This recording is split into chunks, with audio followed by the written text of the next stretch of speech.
Everyone. నా పేరు doctor Tejaswi Bodcharla, consultant doctor in ఫిడికల్స్ హోమియోపతి. మీలో చాలా మందికి డౌట్‌గా ఉంటుంది.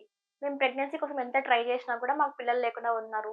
ఎంత కష్టపడినా, ఎన్ని మెడిసిన్స్ తీసుకున్నా, లేదంటే ఎన్ని హాస్పిటల్స్ తిరిగినా కూడా మాకు ఎలాంటి రిజల్ట్ లేదు.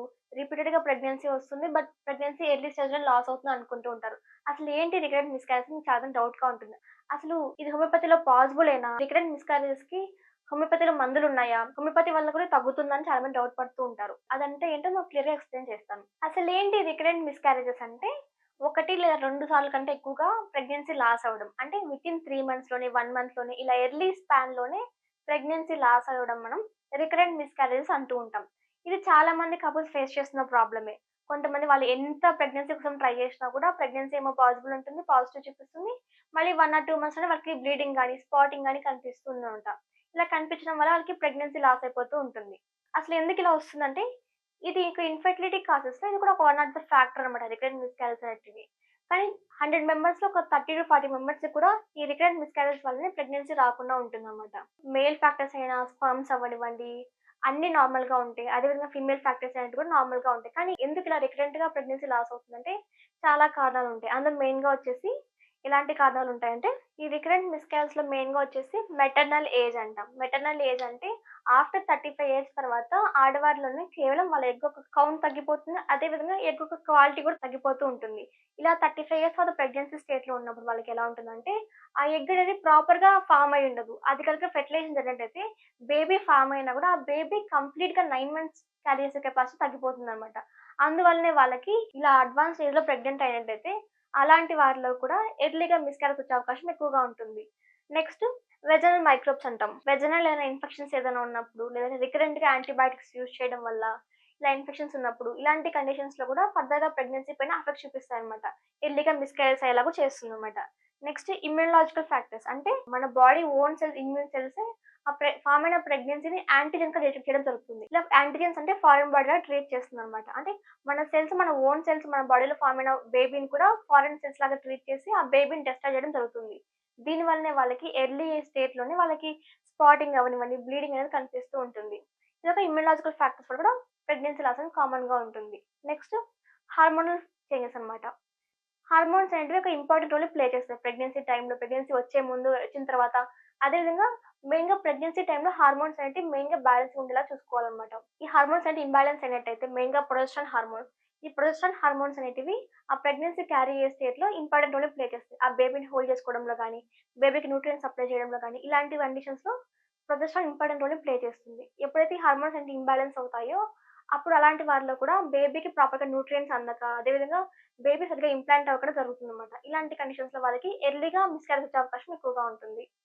Next genetic factors. Genetic factors అంటే కొంత ఫ్యామిలీ హిస్టరీ ఇలా ఉంటుందన్నమాట. కొన్ని ఫ్యామిలీస్‌లో ఎలా ఉంటుందంటే వాళ్ళకి ప్రెగ్నెన్సీ అనేది 2, 3 అబార్షన్స్ తర్వాత వాళ్ళకి ప్రెగ్నెన్సీ ఫార్మ్ అవుతుంది. ఇలా జెనెటిక్‌గా కూడా ఇంపార్టెంట్ రోల్ ప్లే చేస్తాయి. దాంతో పాటు కొన్ని ఫీమేల్స్‌లో ఏదైనా హార్మోన్స్ అనేటివి కొన్ని ఫీమేల్ జీన్స్‌లో కానివ్వండి, మేల్ జీన్స్‌లో కానివ్వండి, లేదన్నా అబ్నార్మల్‌గా ఏదైనా జీన్స్ మోడిఫికేషన్ జరిగినప్పుడు ఇలాంటి కండిషన్స్‌లో కూడా ఎర్లీగా మిస్‌క్యారేజ్ వచ్చే అవకాశం ఎక్కువగా ఉంటుంది వారిలోని. నెక్స్ట్ ఇంప్రాపర్ ఎంబ్రియో సెలక్షన్ అన్నమాట.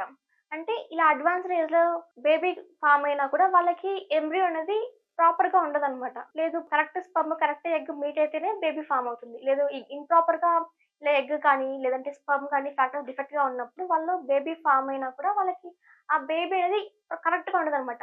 ఎర్లీ స్టేజ్‌లో మనం ఈ బేబీని ఎంబ్రియో అంటాం. ఈ ఎంబ్రియో అనేది కరెక్ట్‌గా ఫార్మ్ అవ్వకపోవడం వల్ల వాళ్ళ ఆర్గాన్స్ సరిగ్గా ఫార్మ్ అవ్వకుండా ఉంటాయి. అదే విధంగా లేదు వాళ్ళు ప్రాపర్‌గా గ్రోత్ అయ్యే కెపాసిటీని తగ్గిపోతూ ఉంటారు. ఇలాంటి కండిషన్స్‌లో కూడా ఎర్లీగా అబార్షన్స్ వచ్చే అవకాశం ఎక్కువగా ఉంటుంది. Next pregnancy history. Pregnancy history అంటే ప్రెగ్నెన్సీ టైమ్‌లో స్ట్రెస్‌కి ఏదైనా ఉన్నట్టయితే, లేదంటే వాళ్ళకేదైనా ఎక్కువ వర్క్స్ చేయడం గానివ్వండి, లేదు ప్రెగ్నెన్సీ టైమ్‌లో హెవీగా వెయిట్ లిఫ్టింగ్ అవ్వనివ్వండి, ఇంకా వాళ్ళకి ప్రెగ్నెన్సీ ఫోబియా అంటాం కొంతమందికి. కొంతమందికి ప్రెగ్నెన్సీ అన్నప్పుడు భయంగా ఉంటుంది. ఇలాంటి కండిషన్స్‌లో కూడా రికరెంట్‌గా అబార్షన్స్ అయ్యే అవకాశం ఎక్కువగా ఉంటుంది. Next endocrine factors. Endocrine factors అంటే మన బాడీలో ఎండోక్రైన్ గ్లాండ్స్ అంటూ ఉంటాయి. ఇవి హార్మోన్స్ సెక్రెట్ చేస్తూ ఉంటాయి. అంటే సేమ్ ఎలాగో మన గర్భాశయం, ఓవరీస్ ఎలాంటి హార్మోన్స్ సెక్రెట్ చేస్తాయో, అలా ఈ హార్మోన్స్ సెక్రెట్ చేస్తూ ఉంటాయి ఎండోక్రైన్ గ్లాండ్స్ అనేటివి. థైరాయిడ్ హార్మోన్స్ అవ్వనివ్వండి, ఇతర హార్మోన్స్ అవ్వనివ్వండి. ఈ హార్మోన్స్ అనేటివి మెయిన్‌గా బ్యాలెన్స్‌డ్‌గా ఉన్నప్పుడు మాత్రమే ప్రెగ్నెన్సీ అనేది పాసిబిలిటీగా ఉంటుంది. అంటే ప్రెగ్నెన్సీ రావడానికి హార్మోన్స్ అవసరమవుతుంది. అదేవిధంగా ప్రెగ్నెన్సీ కంటిన్యూయేషన్‌లో కూడా హార్మోన్స్ అనేటివి బ్యాలెన్స్‌డ్‌గా ఉండాలి. ఈ ఫీమేల్ హార్మోన్స్ తక్కువైనా కూడా, లేదంటే ఎండోక్రైన్ హార్మోన్స్ తక్కువైనా కూడా, ఎక్కువైనా కూడా ఇలా ప్రెగ్నెన్సీ రాసే అవకాశం ఎక్కువగా ఉంటుంది. ఇంకా లాస్ట్ బట్ నాట్ లీస్ట్ వచ్చేసి life style factors. Life style factors అంటే ఈ ప్రెగ్నెన్సీ వచ్చే ముందు 6 మంత్స్ వరకు ఎవరైతే ప్రెగ్నెన్సీ కోసం ప్లాన్ చేస్తున్నారో వాళ్ళు 6 మంత్స్ నుంచి వాళ్ళ లైఫ్ స్టైల్ మొత్తం మార్చుకుంటూ ఉండాలనమాట. ఏవైతే ఇలా జంక్ ఫుడ్ అవ్వనివ్వండి, లేదంటే ప్రాసెస్డ్ ఫుడ్ అవ్వనివ్వండి, మైదా ఫుడ్స్ అవ్వనివ్వండి, ఇవన్నీ తగ్గించుకుంటూ ఉండాలి. దాంతో పాటు ప్రాపర్ న్యూట్రిషన్ ఫుడ్ తీసుకుంటూ ఉండాలి.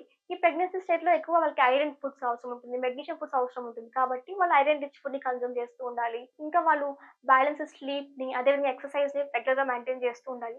స్ట్రెస్ ఏదైనా ఉన్నా తగ్గించుకుంటూ ఉండాలి.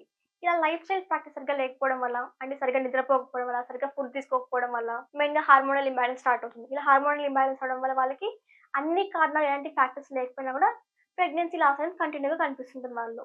కాబట్టి లైఫ్ స్టైల్ కూడా ఇంపార్టెంట్ రోల్‌ని ప్లే చేస్తుంది.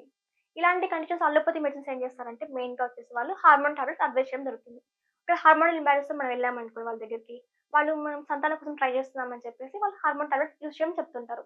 ఇలా ఓరల్ కాంట్రాసెప్టివ్ యూజ్ చేయడం వల్ల మనకి ఇంకా హార్మోనల్ ఇంబాలెన్స్ అయ్యే అవకాశం ఎక్కువగా ఉంటుంది. దీంతో పాటు వాళ్ళకి డ్రగ్ డిపెండెన్సీ స్టార్ట్ అవుతుంది. అంటే హార్మోన్ డిపెండెన్సీ వాళ్ళకి స్టార్ట్ అవుతుందనమాట. అంటే హార్మోన్స్ మన బాడీలో ఓన్‌గా ప్రొడ్యూస్ అవ్వడం జరగదు. దాంతో పాటు ఎక్స్‌టర్నల్‌గా హార్మోన్స్ తీసుకునే అవకాశం ఎక్కువగా ఉంటుంది వాళ్ళు. ఇంకా వీళ్ళు ఎలా చెప్తుంటారంటే ఇమ్యూన్ సెల్స్‌కి ఇమ్యూన్ బ్లాకర్స్ ఇవ్వడం జరుగుతుంది.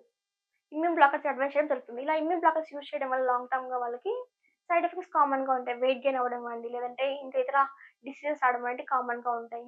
ఇంకా కొంతమందిలో ఏం చేస్తారంటే వెజనల్ ఇన్ఫెక్షన్స్ ఏదైనా ఉన్నట్టయితే ఆ ఇన్ఫెక్షన్స్‌లో యాంటీబయాటిక్స్ అడ్వైస్ చేస్తుంటారు. ఇలా లాంగ్ టర్మ్‌గా యాంటీబయాటిక్స్ యూజ్ చేయడం వల్ల ఆ ఇన్ఫెక్షన్ అనేది ప్రాపర్‌గా కంప్లీట్‌గా క్యూర్ అవ్వదనమాట. ఇలాంటి కండిషన్స్‌లో గర్భాశయం వరకు ఆ ఇన్ఫెక్షన్ పాస్ అయినట్టయితే వాళ్ళకి రిపీటెడ్‌గా ప్రెగ్నెన్సీ లాస్ అయ్యే అవకాశం ఎక్కువగా ఉంటుంది. ఇలాంటి టైంలో మనం ఏం చేయాలంటే ఆల్టర్‌నేటివ్ మెడిసిన్స్ యూజ్ చేస్తూ ఉండాలి. ఆల్టర్‌నేటివ్ సిస్టమ్‌లో హోమియోపతి అనేది బెస్ట్ రోల్ అనమాట. హోమియోపతి ఇలా యాక్ట్ చేస్తుందా అంటే చాలా మంది డౌట్‌గా ఉంటుంది. హోమియోపతి రికరెంట్ మిస్‌క్యారేజ్‌లో యాక్ట్ అవుతుందా? లేదంటే దీనికి సరైన మెడిసిన్స్ ఉన్నాయా? లేదా? అని డౌట్ పడుతూ ఉంటారు. యెస్, అబ్సల్యూట్‌లీ హోమియోపతి అనేది బెస్ట్ రోల్‌ని ప్లే చేస్తుందన్నమాట ఇలాంటి కండిషన్స్‌లోనే.